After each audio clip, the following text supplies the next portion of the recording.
Now, with all the crucial global issues unfolding around the world, we've talked a lot about them at the top of the program, especially over Russia's invasion of Ukraine. Our Prime Minister has been talking climate change and floods when he had that crucial meeting last night with the Chinese President. I certainly raised climate change and the need for us to work together in tackling climate change. I referred to the floods that are occurring in New South Wales. That climate change is a global issue and it requires a global response, and China has an important role to play. Now, these floods are serious, as we've just shown you, but they're not a matter for international diplomacy. We're always going to have floods in this land of droughts and flooding rains. And meanwhile, our Climate and Energy Minister has been talking up climate issues at the COP27 in Egypt. Climate change is the primary economic and security challenge for our region and an existential threat to the blue Pacific continent. Well, I beg to differ. There are many more pressing issues in our region than climate change. Bowen boasted about the billions of dollars Labor is spending, and he again pushed Australia's case to host one of these virtue signalling gabfests, the COP meeting, and he even trotted out this line. Collectively, we now have just 85 months to achieve our 2030 targets. We all know this is the critical decade. We all know this is the critical decade?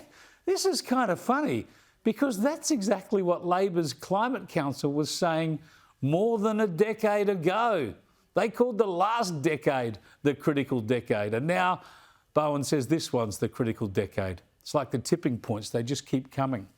And despite Bowen's delusions about renewables being the cheapest form of energy and his promises to spend hundreds of billions of dollars more to prove it, we see this dose of reality today.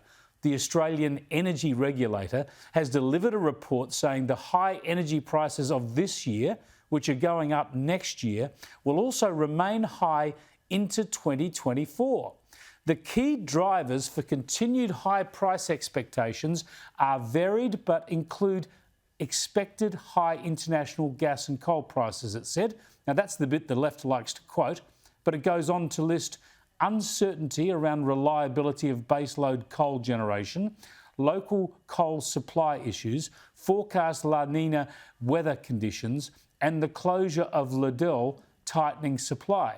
Yep, the renewables push continues to constrain supplies and push up prices. It is important to bear in mind, says the energy regulator, that the capacity factor of Liddell is many times that of new wind and solar, and as such, its closure has impacted forward prices in New South Wales. Yet, whatever your views on climate change, on alarmism, on solar, on wind, it's just undeniable that our prices are going up. They'll continue to go up, and it's all being driven by the push to renewables. And most media and politicians try to hide or ignore that reality.